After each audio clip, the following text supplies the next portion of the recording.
Namaste and good morning, everyone. Let's start our Thursday class with some prayers.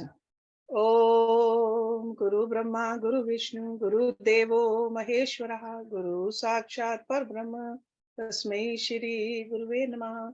Om Bhu Bhuvaswaha Tatsavitra Varenyam Bhargo Devasya Dhimahi Dhiyo Yo Nah Prachodayat. Asto ma satgamya, tamso ma jyotirgamya, mrityurma amritam gamya. Om sehna bhavatu sehna bhunaktu seviryam karvavahi.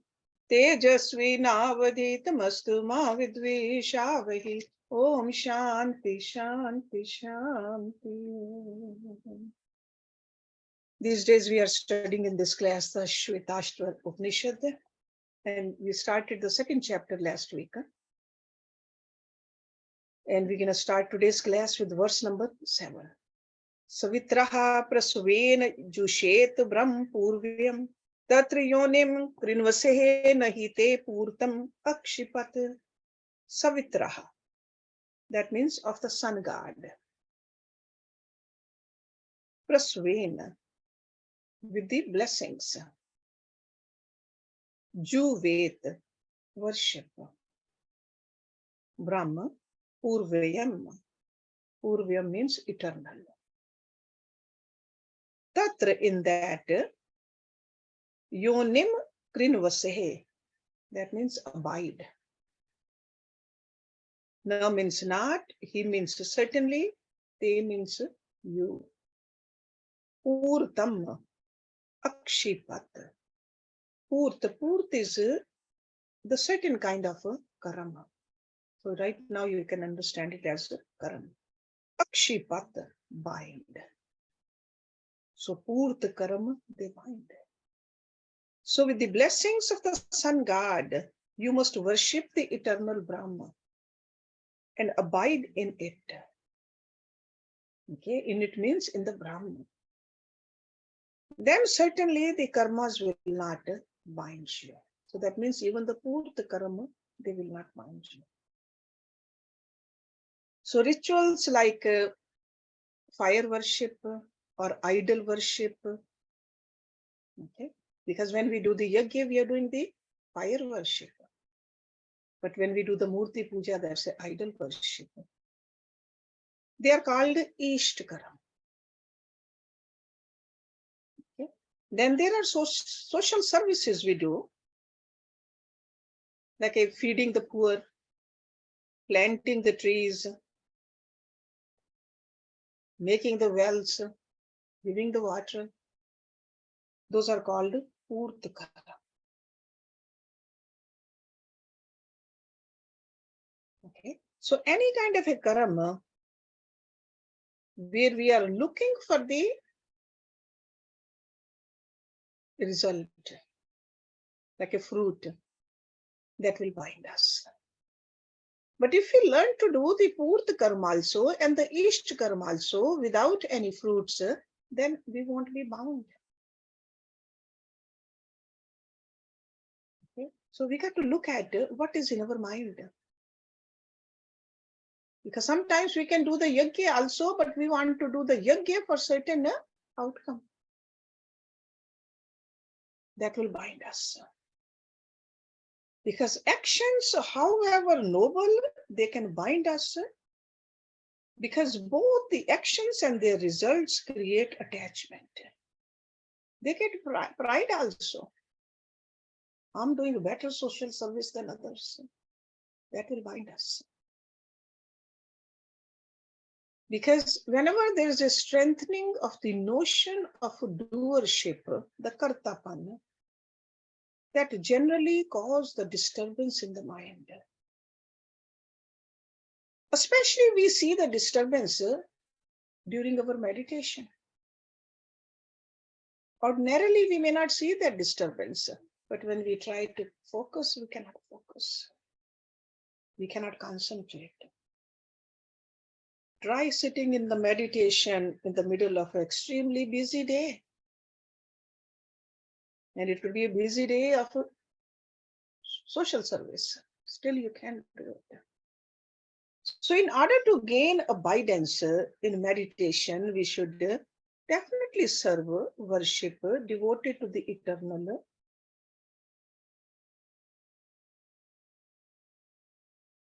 who existed or exists even before everything else. That's what this Brahma Purvayam means, eternal. So the protection of God will free us from the bondage of actions and help us to abide in the truth. So in other words, when we do the action also, remember to connect with God. Connect with God. That's what Lord Krishna said in chapter number 3, verse number 9. He said, work done as worship of God will not create further desire prompted actions or disturbances in the mind. Yagyartham karmano nyatra lokayam karam bandhana. Tadartham karam kaunte mukta sang samachara.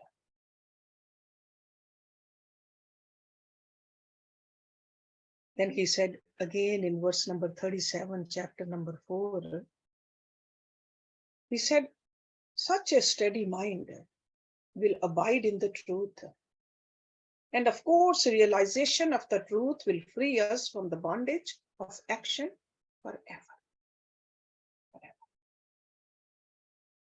Okay, so actions we must do, but our mind should be connected with Brahma. That's what this Rishi is telling us. That's what Lord Krishna said in Bhagavad Gita. The reason I mentioned Bhagavad Gita because you're all familiar with Bhagavad Gita. Okay? So the sum and substance of all these 7 mantras of this chapter. See, this is the 7th, number 7. So 1 to 7 is that we pray to God to bless us. Okay, bless us to connect with Him. Ordinarily, we want the blessings for some certain grosser objects, some achievements. So God to bless us and empower us in the practice of meditation so that we realize the truth. That is the essence. We want to just say, God, please, I want to know you. No matter what action I do, I should never forget you. Now we'll see that next 3 mantras, they give guidance for the practice of meditation. Verse number 8. Tri unattam sathapye samam shariram hridi indriyani manasaha saniveshya brahma udupen pratret vidvan sarotansi sarvani bhayavahani. 3 means the 3. Unattam, straight. Sathapye, keeping. Samam, erect. Shariram, the body. Haridi, into the heart. Indriyani, the senses. Manasa, mind. Saniveshya, withdrawing. Brahm udupen, with the boat of Brahma. Pratret, crosses over. Vidwan, the wise one. Sarotansihi, waters. Sarvani, all. Bhyavahani, fearsome. Like a bhyanak. Keeping the 3. And what are these 3? Your head, your neck, and your body. Like your back. So keeping the 3 up straight. Body erect. And with the help of the mind, withdrawing the senses into the heart.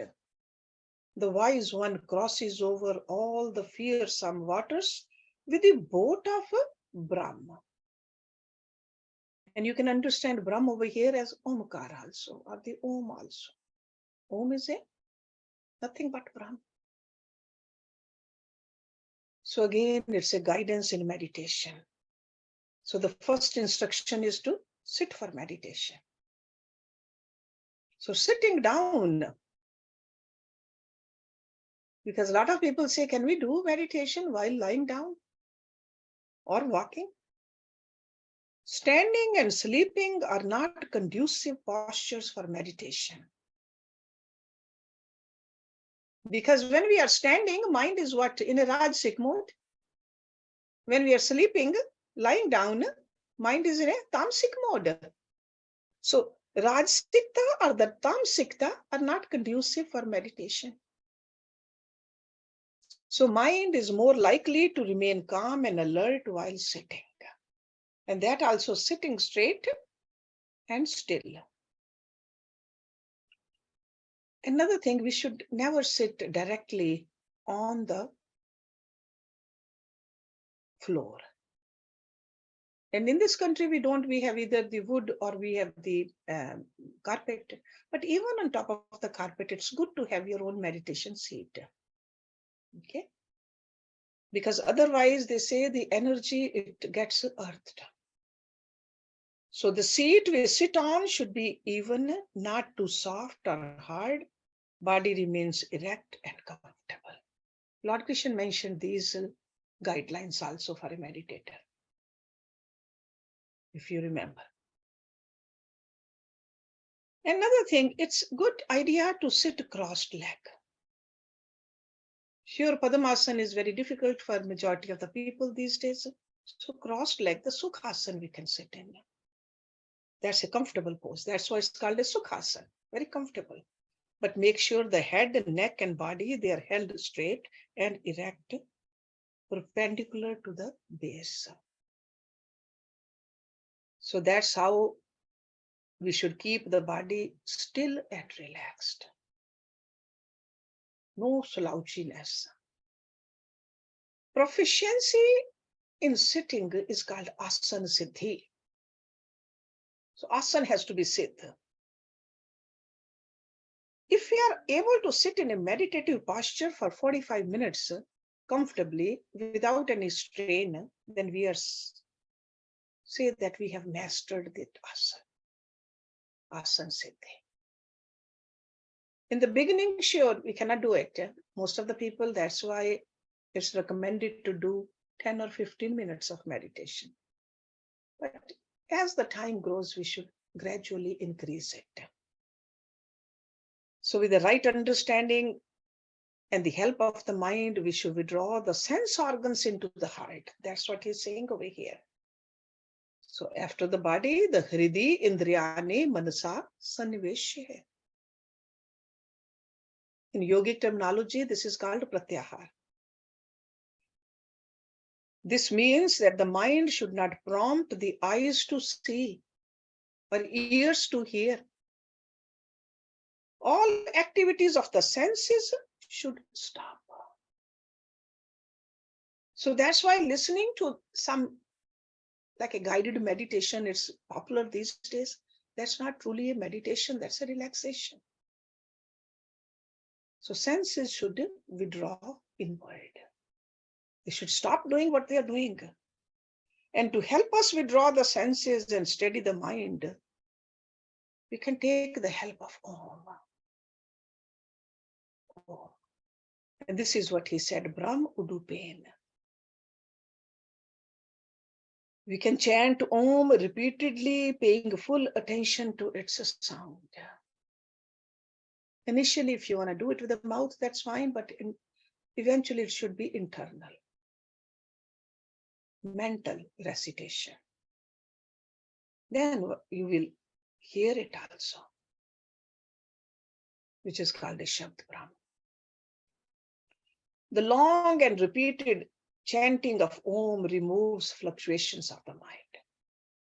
Because mind likes to go somewhere else, you bring it back on the Om. Likes to go, bring it back. So this helps to steady the senses and quieten the mind. When the mind is calm, we must contemplate on the meaning of the Om also. Not just the sound of the Om, the meaning of the Om. Normally what happens, one Om, then the second Om, there's a silence. That silence is the real thing. Silence. Silence is the attributeless truth, and the three letters represent the three states of consciousness. So when we say Om, the three letters of Om, those are the three lower levels of consciousness: waking, dream, and deep sleep. And the silence is, or you can say gross, subtle, and causal. But God says, I am the silence, the attributeless truth that underlies the three states of three bodies, the silence. So over here, he said, support of Om, we can cross over the frightening undercurrents of our senses and the mind. So the water is what? The senses and the mind. And boat is the Om. So sport of that Om, think it's like a boat. You cross over the undercurrents of the mind and the senses. And you can reach the banks of the supreme truth, the Brahman. So instead of Om, any other name of God, if you want to use, that's okay too.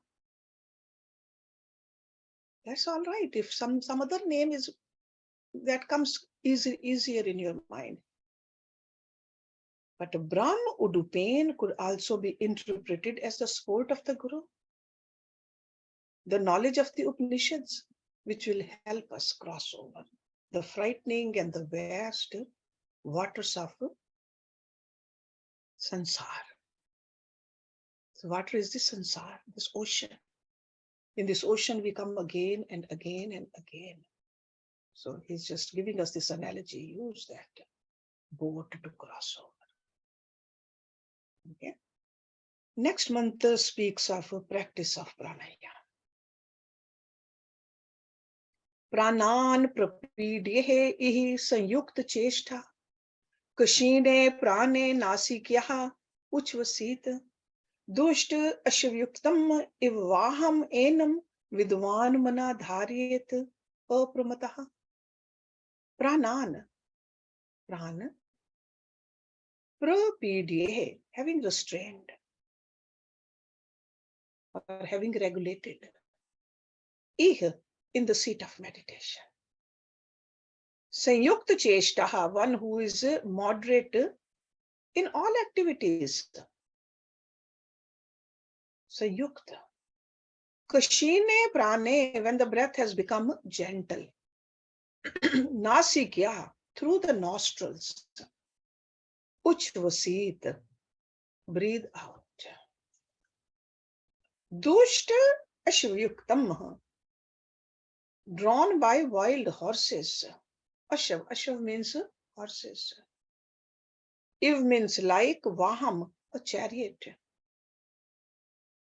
Enam, this, Vidvan, the wise person. Manaha, mind. Dharyet, hold. Apramataha, alert. Moderate and disciplined in all his activities. The wise person regulates his breath in the seat of meditation. And when it has become gentle, he breathes out through the nostrils, like controlling a chariot drawn by wild horses. He holds the mind single-pointed and alert.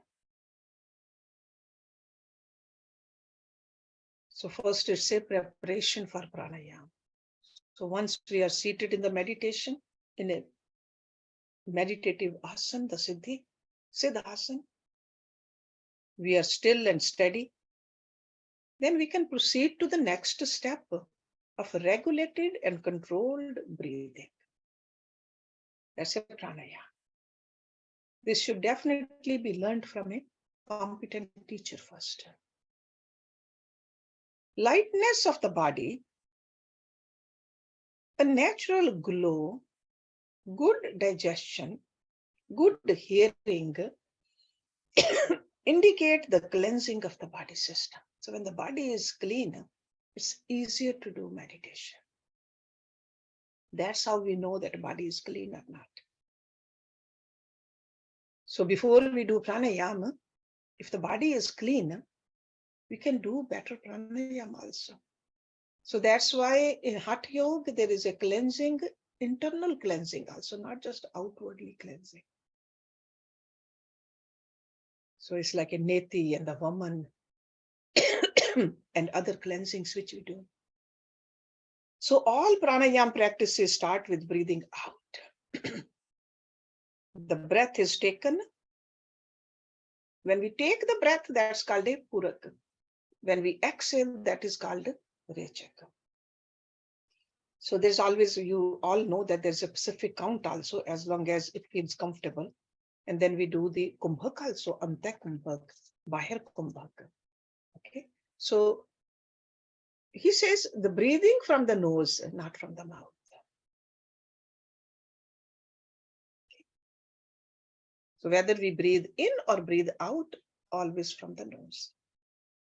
For the meditation he's talking about. There are some pranayams where we do from the mouth that has a different purpose, that for bodily functions, but for the mind, breathing from the nose.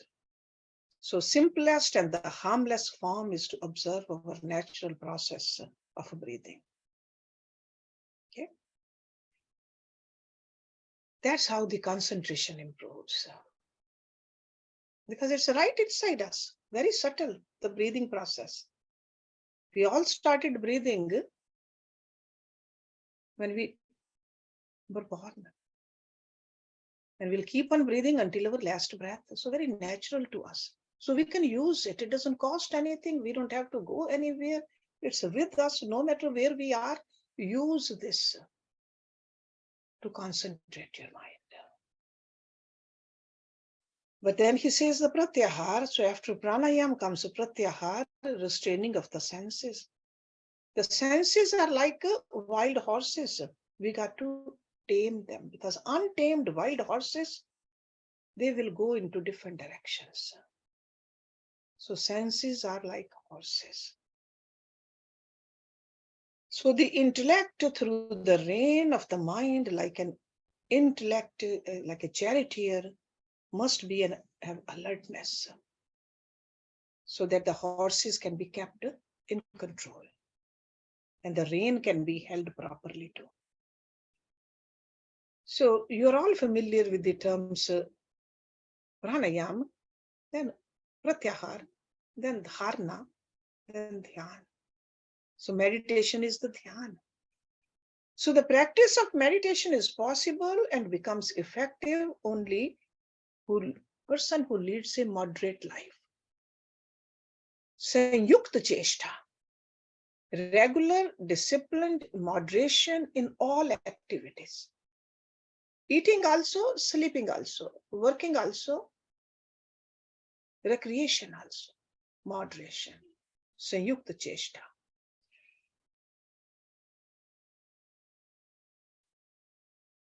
Gita talks about the same thing. Chapter 6, where Lord Krishna talks about the meditation. This is exactly what he said.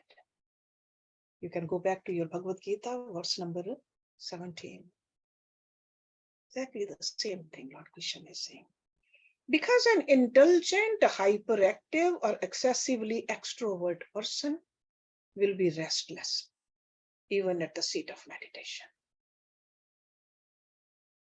Okay? So it's not only for 15 minutes of meditation or half an hour of meditation, the rest of the day also moderation, moderation. Then it's very easy to meditate at any time of the day. Okay? And what is a good place to sit in meditation? The next mantra. Same shucho sharkaraha vahani valuka vi varjite shabd jal ashray devi mano anukule na tu chakshu pidne guha nivat ashrane prayogyet. Same, even. Shuchau, clean. Sharkaraha,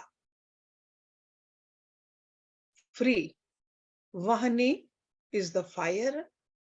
Baluka is like a sand. So together, and vivarjite means it's a free from. So Sharkara, Vahani, Baluka, Vivarjite. Free from pebbles, fire, or sand. It's like all small things. So remember that these verses were written a long time ago. People used to live outdoors also. So it may not apply to us right now, but still let's look at it what he says. Shabad jal ashre adi bhi. So windy or noisy, like a noise outside, or near a water source, or a public place. So where there's a lot of sound, the huts used to be near the water. If water is you are very close to the water, then during meditation, it can disturb you. So it doesn't apply to us right now, but we got to look at it that no disturbances. For us, it could be away from the phones. Close the door, have your meditation seat so that nobody disturbs you. Okay. Mano anukulehe, conducive to the mind. Na means not, tu means but. Chakshu pidane, painful to the eyes. Guha nivat ashrane, in a shelter such as a cave free from wind. Guh means a cave. Paryojyet, one should concentrate. So concentrate the mind in a place like a windless cave, a place that is clean, even free from pebbles, fire, or sand, which is not noisy or near a water source or a public place. The water source is a public place.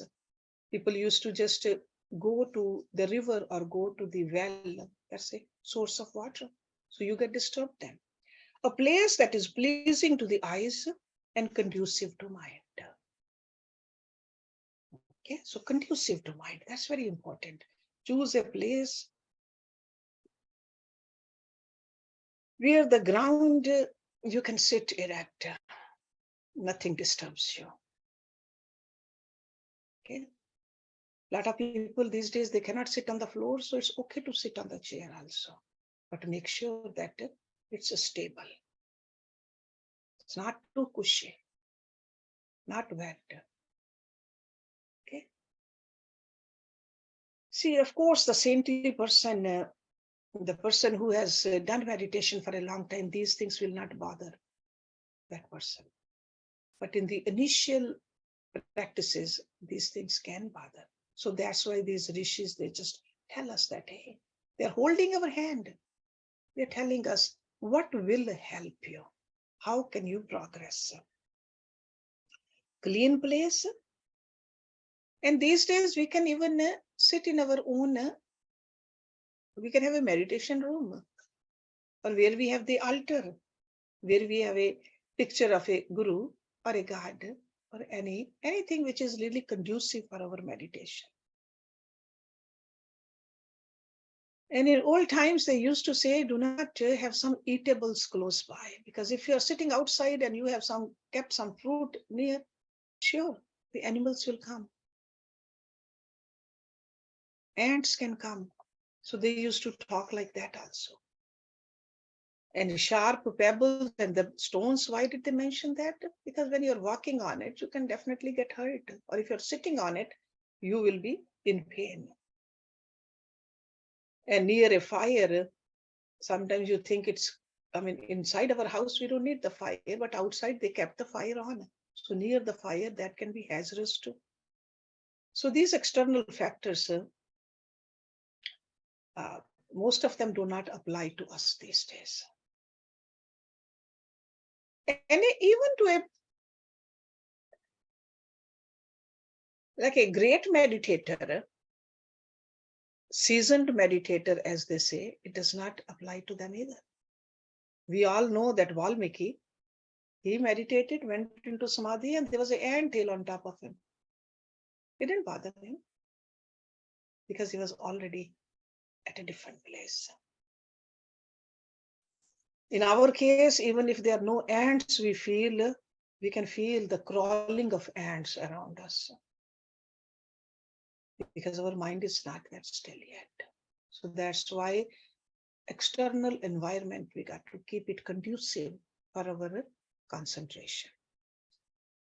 So the place we choose should not be noises. Place we meditate, there should not be movement of people or a commotion. The place should be beautiful, pleasing to the eyes, because when we go into that place, of course, our eyes are open. So that's why I always say that your meditation room should be the most beautiful place in your house. You're attracted to that place. You just go there. You like to be there. Okay? Because you're not entering there with your closed eyes. Your eyes are open. You are attracted to that. Then you sit over there. It's clean. In old times, they used to go to the cave also for protection. That's why this guh is mentioned. Guh nivat ashrane. A cave which protects us from the sounds, from the wind. Feels secure, protected, free of disturbance. That is considered an ideal place for solitude and meditation. So it's not necessary for us. We don't need to search a cave. Our own home, a room where there's a least movement, least commotion, early morning, because time is important too. During the daytime, we might get disturbed more. Early in the morning, nobody is there to disturb us. With our phones away from us, not even switched off, away in the other room. And what are the signposts? Because if we are meditating, we want to know, is our meditation is improving or not? What are we experiencing? That is what's indicated in the next verse. Some signposts. Nihar, Dhoom, Ark, Anil, Analam, Khadyot, Vidyut, Sufatik, Shashinam. Etani, Brahmani, Abhivyakti Karani, Rupani, Purhasarani Yoge. Nihar, that means a mist. Dhoom, smoke. Ark, sun. Anil, wind. Analam, fire. Khadyot, firefly. Vidyut, lightning. Sphatic, crystal. Shashinam, moon. Etane, these. Brahmani abhivyakti karane. Brahmani is of Brahma, of truth. Abhivyakti karane means the manifestations. So the manifestations of the truth, the Brahma. Rupani, appearance.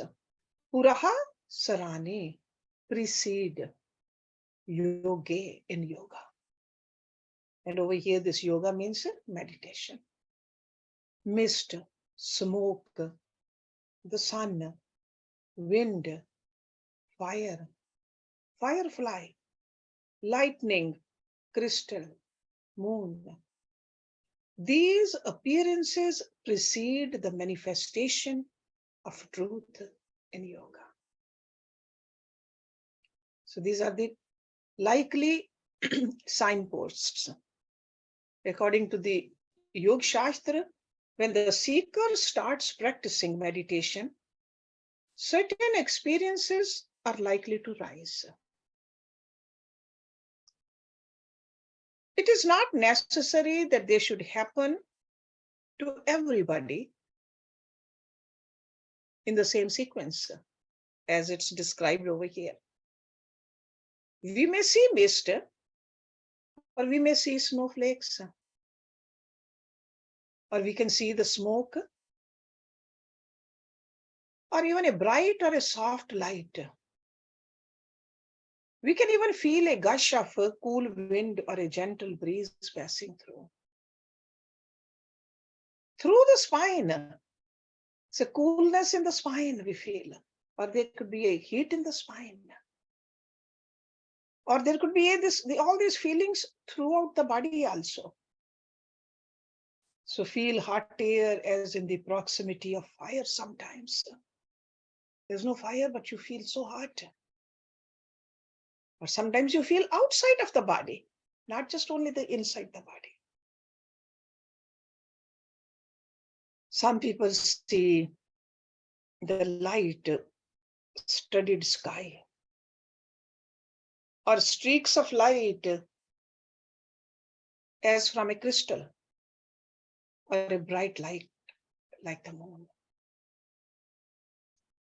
These are all sensory experiences.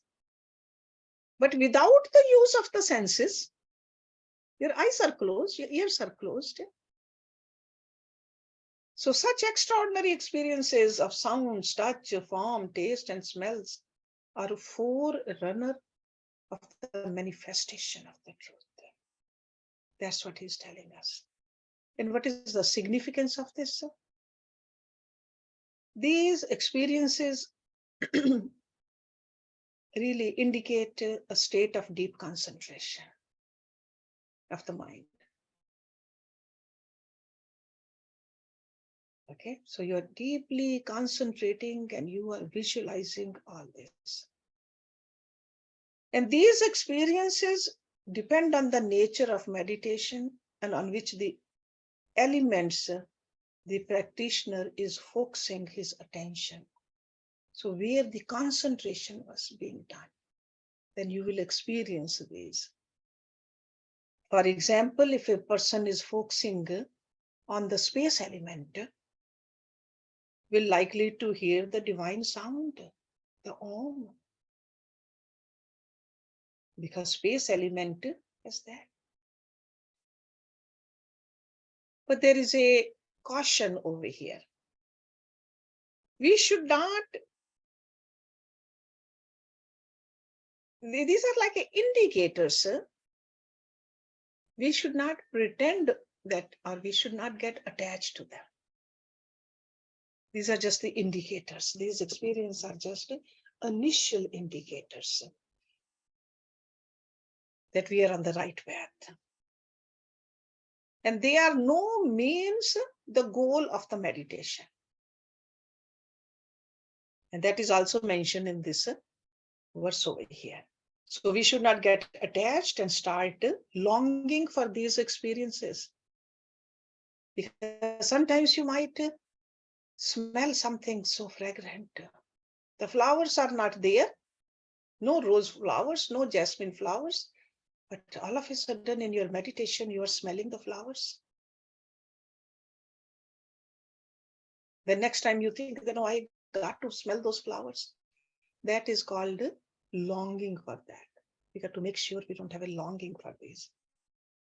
Because we are meditating for something which is beyond this, which is Brahma,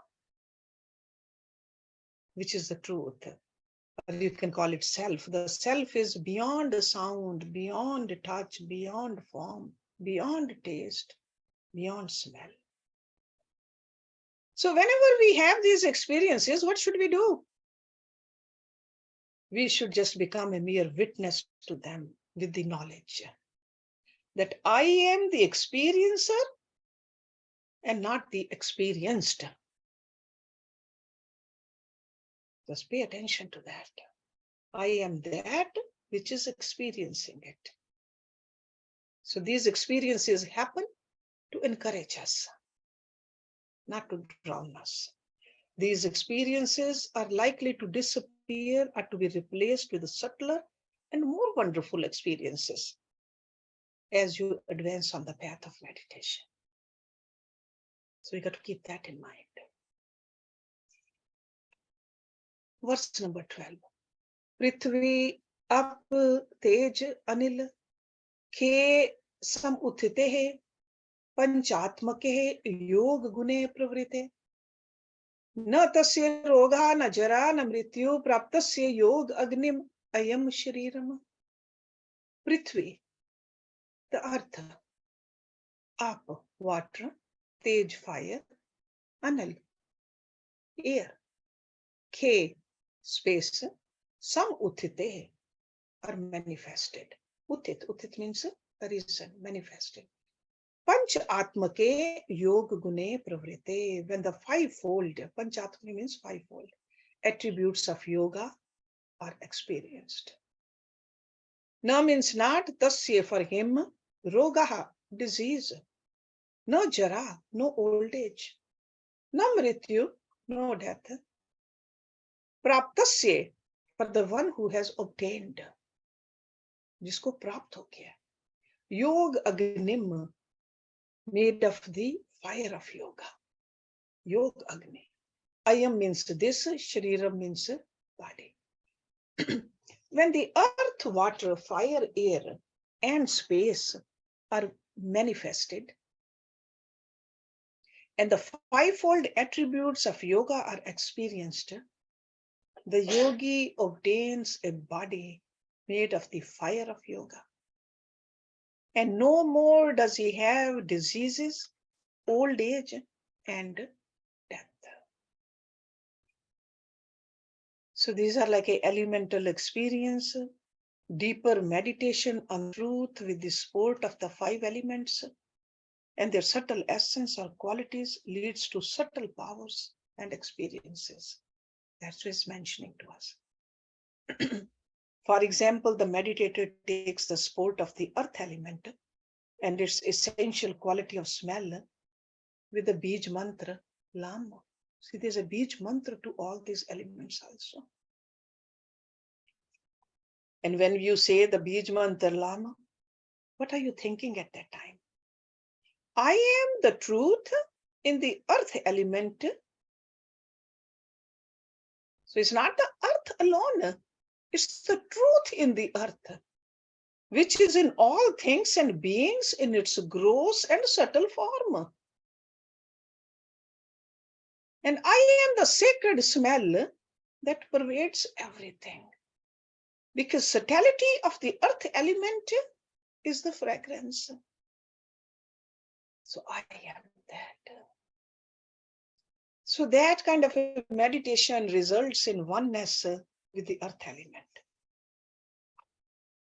You remember what Lord Krishna said in chapter 7, verse number 9? Punyoh gandha prithivyam na tejasmi vibhavso. I am the sweet fragrance of the earth. Such meditation can take us closer to realization of the truth, which is the essence of all the elements, all its attributes, and whole of creation. So this phenomenal body, what happens is in the advanced stage of practice, the meditator experiences the essential qualities of the five elements and his body. Because this body is nothing but it's composed of these five elements. And then the subtler form in this body is what? How do we really get to that subtlety of it? Through the fire of yoga, he says, yoga agni. The practice of meditation, the cells in our body, they change. The old ones are wearing out and they are being replaced with the new ones. But sure, we are aging in time, but every cell in a yogi's body is renewed and he stays younger. This is called a yoga agni. He doesn't do this to stay young, but the outcome of this is that every cell is functioning the way it was functioning in the beginning also. So this process is completely different from what we experience. our body gets sick. But with the help of the Yoga Agni, his body is no more prone to disease, old age, or death. And yogi can leave the body at will. It's not easy to comprehend this phenomena actually. It's a pretty deep verse. But what we got to understand it, let's start to meditate. Not that we don't want to die, but it's our duty to meditate. As a human being, we need to know who we are. We need to get to that truth. So meditation on the 5 elements as the truth is given in detail. The other day I was talking about that we're going to study Yoga Vashishta. In Yoga Vashishta is given in detail. It's almost like an upasana. So Yoga Yajnavalkya Samhita it's called. So when we study that scripture, you will see that how much in more detail. Over here it's just mentioned that we got to do this. Next week we'll start with verse number 13. And we'll see that how a yogi attains this phenomenal transformation of the body. Okay, so let's stop it here. Om Purnamada Purnamidam Purnat Purnamudachyate Purnasya Purnamadaya Purnameva Vishishyate Om Shanti Shanti Shanti. Thank you very much.